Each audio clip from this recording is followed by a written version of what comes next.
وسلم علیک یا رسول اللہ صلی اللہ تعالیٰ علیہ وسلم۔ قرآن کریم کا 30واں پارہ سورہ 3 کی آیت 4 5 6 ہے۔ اللہ رب العالمین کا ارشاد عالی شان ہے، لَقَدْ خَلَقْنَا الْإِنسَانَ فِي أَحْسَنِ تَقْوِيمٍ ثُمَّ رَدَدْنَاهُ أَسْفَلَ سَافِلِينَ إِلَّا الَّذِينَ آمَنُوا وَعَمِلُوا الصَّالِحَاتِ فَلَهُمْ أَجْرٌ غَيْرُ مَمْنُونٍ۔ سبحان اللہ۔ ان آیتوں کا مفہوم یہ ہے کہ بے شک ہم نے انسان کو اچھی صورت پر بنایا۔ لقد خلقنا، ہم نے پیدا کیا بے شک کس کو؟ الانسان، انسان کو، فی احسن تقویم، اچھی صورت پر، ثم رددناہ اسفل سافلین، پھر ہم نے اس کو ہر نیچے سے نیچی حالت کی طرف پھیر دیا۔ اللہ نے انسان کو اچھی صورت پر بنایا، پھر ہر نیچے سے نیچی حالت کی طرف پھیر دیا۔ اس کا مطلب یہ ہے کہ اللہ رب العالمین نے کتنی اچھی شکل کا انسان بنایا ہے۔ دنیا میں بے شمار مخلوقات ہے، لیکن تمام مخلوق میں افضل کون ہے؟ انسان ہے نا؟ افضل مخلوق انسان ہے۔ اچھی صورت پر بنانے کے بعد پھر رب تبارک و تعالیٰ اس انسان کو نیچی سے نیچی حالت کی طرف کیوں پھیر دیا؟ یہاں علماء نے نیچے سے نیچی حالت کا 2 مفہوم بیان فرمایا۔ ایک تو یہ کہ بچپنا، جوانی، پھر بڑھاپا، یا نیچے سے نیچی حالت سے مراد ہے ایک روایت میں بڑھاپا، اور ایک روایت میں یہ ہے کہ اللہ نے جب انسان کو اتنی اچھی شکل پر بنایا اور انسان خدا کا شکر ادا کر کے اس کی عبادت کرنے کے بجائے اس کے نافرمانی کر لی، اللہ وحدہ لا شریک کو ماننے کے بجائے خدا کا منکر ہو گیا، اللہ کی عبادت نہ کیا، رب کی نافرمانی کی، جس کے سبب خدا نے اس کو جہنم میں ڈال دیا۔ یہ بھی روایت ہے۔ اچھی صورت پر بنانے کے بعد اللہ انسان کو جہنم میں ڈال دیتا ہے اس کے عمل بد کی وجہ سے، لیکن سب کو نہیں۔ کچھ لوگ ہیں ایسے جس کو خدا بڑا ثواب بھی دیتا ہے۔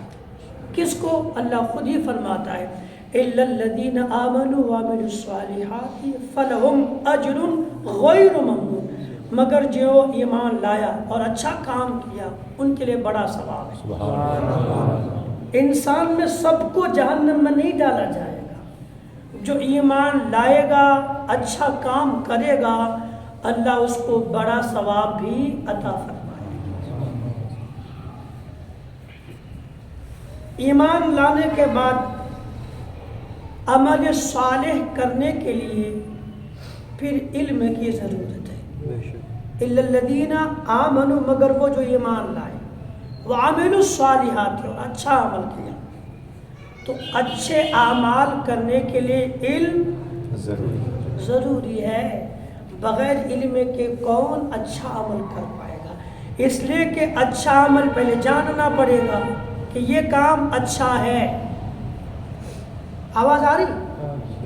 یہ کام اچھا ہے، ذرا بولے، یہ کام اچھا ہے۔ اچھائی جاننے کے لیے علم ضروری ہے، ورنہ بندہ تو اس دنیا میں ہماری نظروں کے سامنے بہت سارے کام ایسے ہیں جو کام برا ہے، وہ کام مگر بندہ کیے جا رہا ہے۔ وہ سمجھتا ہے کہ میں ٹھیک کر رہا ہوں، لیکن کام، سمجھ رہے ہیں نا، کام ایسے بہت سارے کام ہیں جو کرتا ہے لیکن ہے برا، مگر وہ اچھا سمجھ کے کیے جا رہا ہے، پر وہ کام اچھا نہیں، گناہ کا کام ہے۔ ہم مسلمانوں میں بہت ایسے ہیں جو گناہ کے کام کرتے ہیں، وہ کام گناہ کا ہے لیکن بندہ محبت سمجھ کے کر رہا ہے، عقیدت میں کر رہا ہے، اور وہ کام غلط کر رہا ہے، لیکن سمجھتا کیا ہے کہ یہ کام اچھا ہے غلط، لیکن عقیدت میں پتہ نہیں کتنا غلو کر گیا کہ اس کام کو اچھا سمجھتا ہے۔ اگر علم ہوتا تو کبھی بھی اس غلط کام کو اچھا ہے نا. ایسے ہمارے معاشرہ میں نہ جانے کتنے کام ہوں گے. آپ کا ذہن جا رہا ہے وہاں پہ؟ ذہن پہنچ رہا ہے نا بھائی؟ نہیں پہنچ رہا کیا؟ پورا کھولنا ہی پڑے گا کیا؟ آپ تو سمجھدار ہے بھی ماشاءاللہ، آپ تو سب سمجھتا ہے. وہاں ذہن جا رہا ہے نا. لوگ عقیدت میں محبت میں وہ کام کرتے ہیں، ہے غلط ہے، لیکن کیا کہتا ہے؟ اچھا کام. کیوں کہہ رہا ہے غلط کام کو اچھا کام؟ اس لیے کہ علم نہیں. صحیح بات ہے، علم نہیں ہے. ایک انسان نے کوئی چیز بنا لیا، اس کو کسی بزرگ کی طرف منسوب کر دیا. یہ ہم بنا کر کے ان کی طرف سے کر رہے ہیں. ان کا وہ بنانا صحیح نہیں ہے، لیکن پھر بھی اس کو کسی بزرگ کے طرف منسوب کر کے کر رہا ہے کہ ہم ٹھیک کر رہے ہیں، حالانکہ ہے غلط کام. لیکن اس غلط کام کو صحیح کیوں سمجھ رہا ہے؟ اس لیے کہ علم کتنا ضروری ہے. علم ہوتا تو کبھی غلط کو صحیح نہیں کہتا، صحیح کو غلط. ایک عالم دین کو مسئلہ بتانے پر گالی دیتا ہے. ایک عالم کو مسئلہ بتانے پر گالی دیتا ہے. اس کو علم ہوتا کہ عالم نے مسئلہ بتایا اپنے گھر کا نہیں، شریعت کا، تو گالی نہیں دیتا، بلکہ اس کو دل سے مانتا اور اپنا قصور سمجھتا کہ میں ابھی عمل نہیں کر پا رہا ہوں، لیکن مسئلہ صحیح ہے، میں کبھی نہ کبھی عمل کروں گا. لیکن بندہ عمل تو کرتا نہیں، کسی عالم سے دین کا مسئلہ سنتا ہے، اس کو نہیں سمجھ میں آیا تو عالم کو گالی دیتا. علم ہوتا تو گالی نہیں دیتا. صحیح بات ہے. اللہ نے کہا کہ انسان کو خدا نے اچھی صورت پر بنایا، پھر ہر نیچی سی نیچی حالت کی طرف پھیر دیا، مگر جو ایمان لائے اچھے کام کرے خدا اس کو بڑا ثواب عطا فرمائے. اچھا کام سمجھے گا کب؟ جب علم ہوگا تب. علم نہیں ہوگا تو اس کو کیا سمجھ میں آئے گا؟ یہ کام اچھا ہے، یہ کام برا ہے. اچھا اور برا کام کی تمیز کے لیے علم نہ ہونے کی وجہ سے مسئلہ بتانے والے کو گالی ہے. ہو رہا ہے نہیں. لیکن جن لوگوں نے مسئلہ بتانے پر کسی عالم کو گالی دیا، اس کا انجام جانتے کتنا خطرناک ہے؟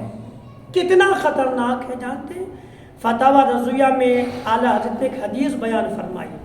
جناب عبادہ ابن صامت رضی اللہ تعالی نبی کے صحابی ہیں، سنیے گا نا، اسے نوٹ کریں اور اسے اپنے گھر تک، کم سے کم اپنے گھر میں تو بتا سکتے ہیں نا، بتائیں گے انشاءاللہ. جہاں تک بتا سکتے ہیں وہاں تک بتائیں گے انشاءاللہ. فرماتے ہیں جناب عبادہ ابن صامت رضی اللہ تعالیٰ عنہ کہ اللہ کے رسول صلی اللہ علیہ وسلم نے فرمایا لیس من امتی من لم یعرف لعالم حقہ. سنیں حدیث یہ سنیے گا، اللہ کے نبی کا فرمان فتاوی رضویہ. اس حدیث کے راوی عبادہ ابن صامت رضی اللہ تعالیٰ فرماتے لیس من امتی من لم یعرف لعالمنا حقہ. بھئی اس کا مفہوم سنا دو. ایک بات میں کہوں، ایک انسان ہے، اس کے 4 بیٹے ہیں. ایک بیٹا نے غلط کام کیا، بہت غلط کیا، باپ بالکل پسند نہیں کرتا ہے، کئی بار سمجھا لیا مگر وہ سمجھتا نہیں، وہ غلط کرے جا رہا ہے. اب ایک بار گھر آیا نا، باپ جلال میں کہا نکالے اس کو، یہ میرا کوئی بیٹا نہیں ہے. ہوتا ہے ایسا، ہوتا ہے نا. 3 میں سے ایک بیٹے کو کہا اس کو باہر نکالو میرے گھر سے، یہ میرا بیٹا نہیں، یہ تو آج سے میرا بیٹا نہیں، جو جا بات تو باہر چلا جا. لیکن وہ باپ نے جو کہا کہ تو میرا بیٹا نہیں، تو حقیقت بیٹا نہیں ہو گیا کیا؟ بیٹا تو پھر بھی ہے نا. گھر سے باہر نکالا، کہہ دیا تو میرا بیٹا نہیں. اس کا مطلب باپ اس بیٹے کے عمل سے کتنا ناراض ہوگا نا، کتنا ناراض ہوگا اس بیٹے سے کہ باپ کہہ رہا ہے کہ چل تو آج سے میرا بیٹا نہیں، جا کہیں اور. سمجھ میں آ گیا ہے نا. نبی فرماتا ہے لیس من امتی من لم یعرف لعالم حقہ. اس کا مفہوم یہ ہے، نبی فرماتا جو ہمارے عالم کا حق نہ پہچانے، جو ہمارے عالموں کا حق نہ پہچانے، وہ میری امت میں سے نہیں ہے. اللہ سمجھ رہے؟ لوگ کچھ بھی کہہ رہے ہیں، قرآن کی روشنی میں، احادیث کی روشنی میں اگر کوئی عالم مسئلہ بیان کر رہا ہے تو ہمیں تو دل سے ماننا چاہیے. اس عالم کا شکریہ ادا کرنا چاہیے کہ میں نہ جانے کب سے اندھیرے میں تھا، آپ نے میری آنکھیں کھولی، اس عالم کا شکر ادا کرنا چاہیے۔ مگر ہم میں کچھ لوگ وہ ہیں کہ جو مسئلہ سنا اس کی سمجھ میں نہیں آیا اور وہ غلطیاں کر رہا ہے، تو اپنی اصلاح کرنے کے بجائے اس عالم ہی کو گالی دے رہا ہے۔ نبی نے فرمایا کہ جو ہمارے عالموں کا حق نہ پہچانے وہ میری امت میں سے نہیں ہے۔ کیا ہم نے عالم کا حق پہچانا ہے؟ اب آپ گھر جائیں گے نا تو خود سوچئے گا کہ میں اپنے معاشرہ کے کسی عالم کا حق پہچانتا ہوں؟ عالم کا حق پہچاننے کا مطلب ہے کہ مجھ پر میرے عالم کا حق کیا ہوتا ہے، ایک عالم کا مجھ پر کیا کیا حق ہوتا ہے، کیا میں وہ حق ادا کر رہا ہوں؟ کیا میں پہچانتا ہوں کہ مجھے عالم کو وہ حق دینا چاہیے جو ان کا حق ہے؟ یا آپ جا کے سوچیں، ہر کسی کا حق ہوتا ہے۔ نبی فرماتے جو میرے عالم کا حق ہی نہ پہچانے وہ میری امت ہی میں سے نہیں۔ اب اس عالم کو گالی دے گا تو نقصان کیا ہے؟ تو تفسیر کبیر میں علامہ امام فخر الدین رازی علیہ الرحمہ نے بیان فرمایا، فرماتے کہ من استخف، وہ روایت ایک الفاظ بھول رہا ہوں، ایک لفظ کہ من استخف بالعالم، من استخف بالعالم اہلک دینہ، من استخف بالعالم اہلک دینہ۔ یہ کون؟ امام فخر الدین رازی علیہ الرحمہ تفسیر کبیر میں اس کو لکھتے ہیں۔ اس کا مطلب یہ ہے کہ جس نے عالم دین کی تحقیر کی، ان کو حقارت کی نظر سے دیکھا،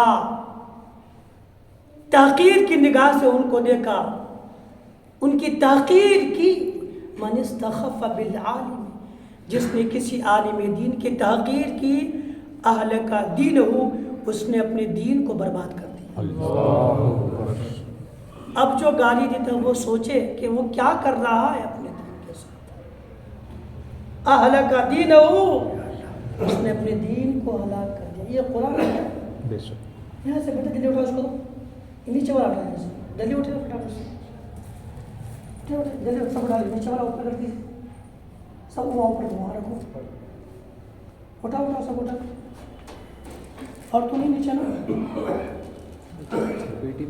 وہ پیٹیاں ہیں کیا؟ اس کو اوپر کر دیجیے، آپ بھی لیں، جا بیٹے۔ یہ ادب یہی ہے کہ قرآن سب اوپر کر دیجیے۔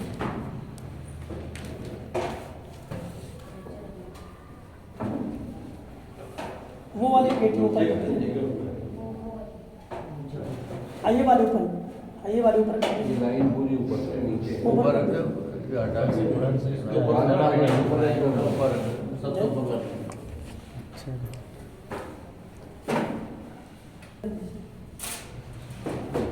درود شریف پڑھی، اللہم صل علی سیدنا سیدنا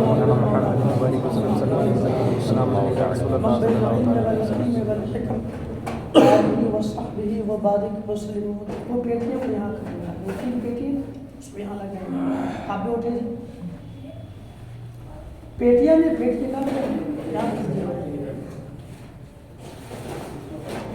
وہ چلے گا نہیں یہاں لگا۔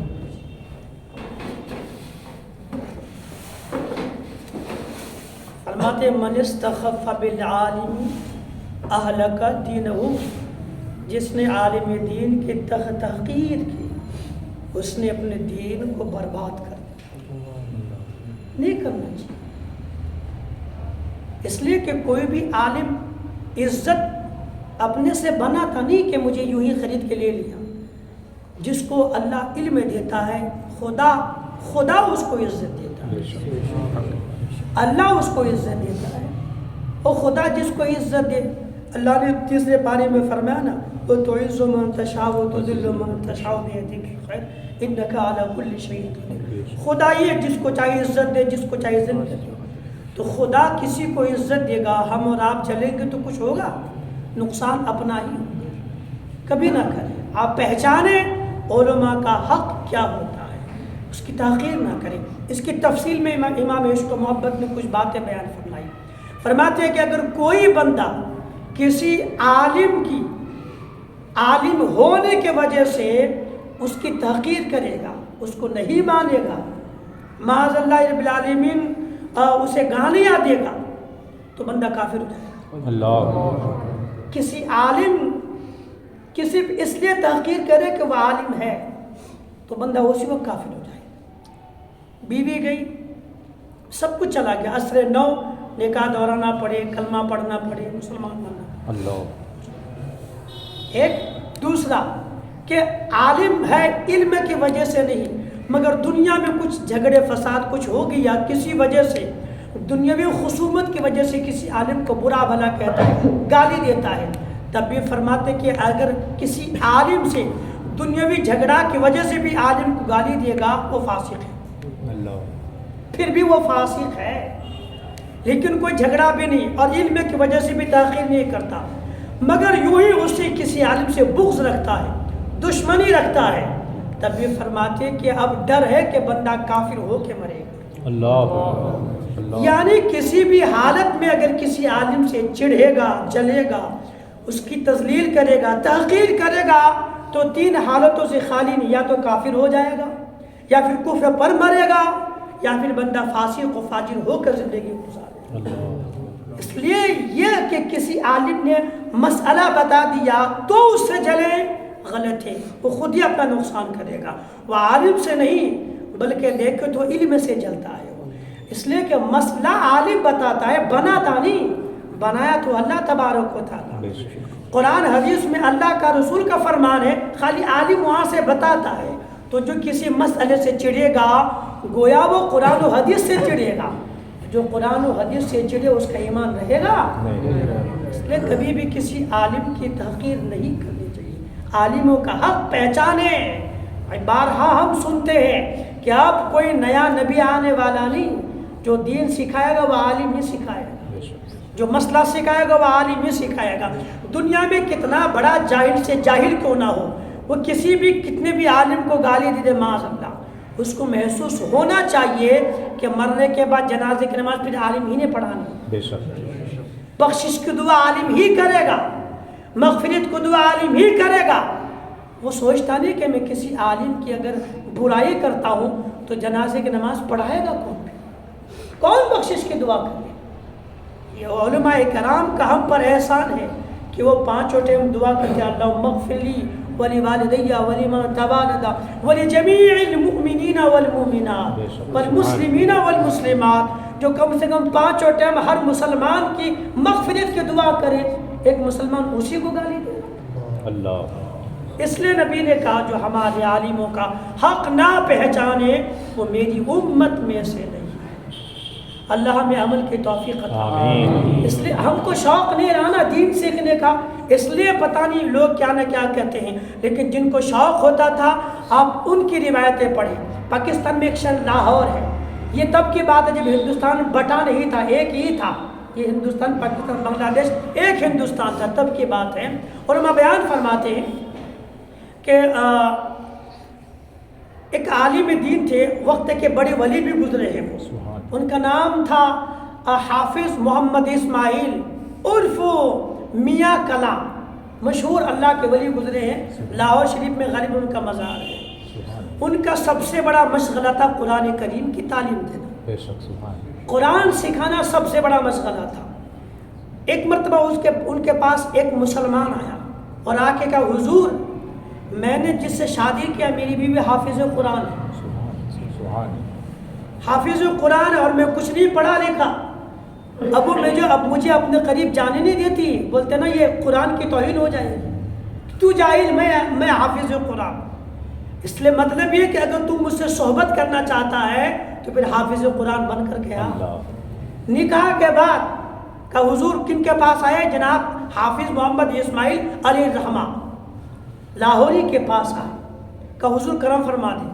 تو انہوں نے کہا 6 مہینے میرے پاس رہا تو حافظ قرآن بن جائے. سبحان اللہ. کہ حضور 6 مہینہ شادی ہوئی ہے، ابھی نئی بیوی آئی ہے، مسئلہ ہو جائے گا. تو 6 مہینہ ٹائم نہیں، اتنا میں وقت نہیں دے سکتا، کرم فرما دیں. علم سیکھنا آپ سوچو اس لڑکی کی نظر میں قرآن کریم کی کتنی اہمیت تھی، بے شک علم کی کتنی اہمیت تھی. تو جاہل ہے، میں حافظ قرآن ہوں، تم مجھ سے مباشرت کرے گا تو پہلے جا حافظ قرآن بن کر کے آ.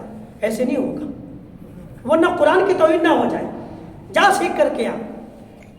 کتنا ان کو جذبہ تھا. شوہر آ کے کہا حضور کرم فرما دے. کہ 6 مہینہ نہیں دے سکتا، کرم فرما دے. کہا جا فجر کی نماز آج، فجر کی نماز میں حاضر ہو جانا، فجر کی نماز میں حاضر ہو جانا اور دائنی طرف کھڑے ہو جانا صف میں. سبحان اللہ. دائنی طرف کھڑے ہو جانا، فجر کی نماز میں آنا، جماعت کے ساتھ نماز پڑھنا، اس لیے کہ نماز وہی پڑھاتے تھے. فرمانے لگے کہ دائنی طرف آ کے کھڑے ہو جانا. وہ بندہ فجر کی نماز میں آیا اور دائنی صف میں آ کے کھڑا ہو گیا. جناب حضرت حافظ محمد اسماعیل علیہ الرحمٰن نے نماز فجر ادا فرمائی، سلام پھیرا دائنی طرف اور بائیں طرف. روایت میں آتا ہے کہ دائیں طرف سلام پھیرے، جتنے لوگ وہاں بیٹھے تھے سلام پھیرتے سب کے سب حافظ قرآن. سبحان اللہ. اور جب بائیں سلام پھیرے تو جتنے لوگ نہیں جانتے تھے قرآن پڑھنا، سب کو قرآن دیکھ کر کے پڑھنا. سبحان اللہ. علم ہے، خدا جن کو علم سے نوازتا ہے انہیں بے شمار عزتیں بھی عطا فرماتا ہے. سبحان اللہ. سبحان اللہ. آپ قدر کریں. اب ہے کسی کے مجال جو ایسے عالم دین کو گالی دے؟ اس لیے ہم سمجھیں، توقیر جانے علماء کی. آج ہم کو، ہماری نسلوں کو اس دنیا میں، آج کی تاریخ میں اگر کسی نے دین بتانا تو عالم دین، بے شک. مسئلہ بتانا تو عالم دین ہے. اگر بھی ہمارے معاشرہ سے عالم چلے جائے تو پھر حرام حلال بتائے گا کون؟ نقصان عالم کا نہیں، نقصان خود اس کا ہے جو دین نہیں سیکھ کر کے حرام حلال جائز ناجائز کچھ سیکھنا نہیں چاہتا ہے. یہاں تو آنکھیں بند کر کے جو چاہ کر لے گا، لیکن مرنا تو ہے نا، قیامت کا دن تو ہونا ہے نا. تو قیامت میں پھر کیا منہ لے کے جائے گا؟ وہاں تو سارا حساب ہونا ہے. بے شک. آج جری ہو کر کے وہ جو چاہا بول دیا، بک دیا، لیکن مرنے کے بعد حساب کتاب کا دن بھی تو ہوگا، تب کیا جواب دے گا؟ اس لیے علم سیکھیں تو سمجھ میں آئے گا صحیح کیا ہے، غلط کیا ہے، اچھے کون ہیں، خراب کون ہے، کون صحیح ہے، کون غلط ہے. اس کی تمیز کے لیے علم ضروری ہے. بغیر علم کے بندہ تمیز ہی نہیں کر پائے گا کہ کون صحیح ہے اور کون غلط. اللہ کریم اپنے محبوب کے صدقے میں ہم مسلمانوں کو علم دین سے آراستہ ہونے کی توفیق. آمین. مسئلہ سن لیجیے، جن باتوں سے نماز ٹوٹ جاتی ہے نا، ان میں ایک مسئلہ یہ ہے کہ ایک مقتدی ہے، جماعت کے ساتھ نماز پڑھتا ہے، جماعت کے ساتھ نماز پڑھتا، اپنے امام کو غلط لقمہ دے دیا تو اس مقتدی کی نماز ٹوٹ جائے گی، ہے نا. غلط لقمہ دیا تو مقتدی کی نماز ٹوٹ جائے گی. کیسے؟ ایک مثال کے طور پر 4 رکعت نماز پڑھی جا رہی ہے، 2 رکعت میں بیٹھنا ہے تشہد میں، ہے نا، اور یہ واجب ہے. 2 قاعدہ میں پہلا قاعدہ واجب، دوسرا قاعدہ فرض، قاعدہ اولا واجب، قاعدہ اخیرہ فرض. قاعدہ اولا واجب ہے. امام صاحب بیٹھنے کے بجائے بھول گئے اور سیدھا اللہ اکبر کے کھڑے ہو گئے، ہے نا، کھڑے ہو گئے. امام صاحب نے بیٹھا نہیں، وہ کہا اللہ اکبر، کھڑے ہو گئے. اب آپ سب کو پتہ ہے کہ ابھی تو بیٹھنا تھا، امام صاحب تو چلے گئے اوپر. اب آپ کریں گے کیا؟ سب لوگ کیا کریں گے؟ آپ کا عمل کیا ہوگا؟ ذرا بولے. امام کے ساتھ امام کے ساتھ کھڑے ہونا ہے. لیکن بہت تو کیا کریں گے؟ اللہ اکبر، یعنی نیچے آئیے بیٹھیے، یہاں بیٹھنا ہے بھی، اس لیے کہ واجب ہے. اتحیات پڑھو، کہاں چلا گیا آپ اوپر؟ اللہ اکبر، بہت لقمہ، اللہ اکبر لقمہ دیں گی، کس لیے؟ بیٹھنے کے لیے. یہی مسئلہ ہے. اگر کوئی بندہ 2 رکعت میں امام کو بیٹھنے پر وہ کھڑے ہو گئے، بیٹھنے کے قریب نہیں بلکہ کھڑے ہی ہو گئے، اس وقت اگر مقتدی نے لقمہ دے دیا تو لقمہ دیتے ہی مقتدی نماز سے باہر ہو جائے گا، اس کی نماز ٹوٹ جائے گی. کیوں؟ اس لیے کہ لقمہ غلط دیا ہے. آپ نے غلط کیسے ان کو بیٹھنا تھا؟ یاد رکھیے گا، اس لیے کہ آپشن یہاں پر سد سہو ہے. کھڑا ہو گیا بیٹھنے واجب تو واجب چھوٹ گیا تو بدلے میں کیا ہے سجدہ سہو. اگر بیٹھے گا تو بھی سجدہ سہو کرنا پڑے گا, نہیں بیٹھے گا تب بھی سجدہ سہو کرنا پڑے گا. ان کے پاس آپشن تھا سجدہ سہو کا. اگر مقتدی لقمہ دے دیا ہے نا تو لقمہ دیتے ہی غلط جگہ لقمہ دیا. اگر وہ بیٹھنے کے قریب ہی تھے جب ہی لقمہ دے دیتے تب تو نہیں کچھ مسئلہ تھا. کھڑا ہو گیا اب لقمہ دیا تو جتنے مقتدیوں نے لقمہ دیا اللہ اکبر کیا کر کے لقمہ دیتے ہی نماز ٹوٹ گئی ان کی. نماز ان کی ٹوٹ گئی, نماز گئی نماز سے باہر. اب امام صاحب ان کو اگر مسئلہ پتہ نہیں اور وہ واپس اوپر سے نیچے آئے کہ سب لوگوں نے آواز دیا چلو نیچے بیٹھتے ہیں اور پھر واپس پلٹ کر کے آ کے بیٹھ گئے تو ان کی خود کی نماز چلی گئی. اس لیے کہ مسئلہ یہ ہے کہ اگر کوئی بندہ نماز کے باہر سے لقمہ دے, نماز میں ہے نہیں اور لقمہ دے دے, اور نماز میں رہنے والا باہر کے کسی انسان پہ لقمہ لے لیا تو ان کی نماز گئی. اب جتنے مقتدی لقمہ دیے نا وہ نماز سے باہر ہو گئے. اب باہر والے کو لقمہ امام لے گا تو خود نماز سے چلا گیا. باہر والے کے لقمہ لیتے امام کی نماز بھی ٹوٹ گئی. اب جن کو مسئلہ نہیں وہ بیٹھا تیت پڑا پھر کھڑا ہوا, اب کوئی مطلب نہیں, نماز ختم, واپس نیت باندھے پھر نماز پڑھے. باہر کے کسی انسان کے لقمہ لے لینے سے نماز پڑھنے والے کی نماز ٹوٹ جائے گی. نماز ہاں غلط لقمہ دیا تو مقتدی کی نماز گئی, اور مقتدی کا غلط لقمہ امام نے قبول کیا تو امام کی نماز گئی, اور امام کی تو جتنے لقمہ نہیں دیے تو ان سب کی بھی چلی گئی, کسی کی نماز نہیں ہوئی. اب اگر بس سلام پھیر کے چلے گئے تو امام مقتدی کسی کی نماز نہیں. سمجھیں گے کیا ہم تو نماز پڑھ کے آئے ہے نا.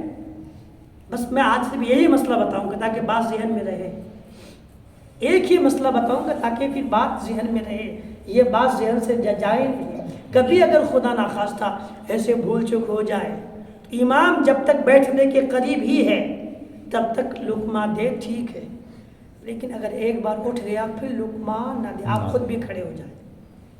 سمجھ میں آ گیا؟ دعا کرے اللہ تعالیٰ سے کہ ہمیں مولا علم دین سیکھنے کی توفیق عطا کرے. سوچیں اس علم کو آپ کتنے لاکھ سے خریدنا چاہیں گے, لاکھوں کروڑوں دے کر کے دین کا ایک مسئلہ کوئی خرید نہیں سکتا. دنیا کی ساری دولتیں دین کے ایک مسئلے کے آگے ہیچ ہے. لوگ پتہ نہیں کیا سمجھتے آج. اللہ کریم سے دعا کرے مولا ہم سب کو عمل کی توفیق.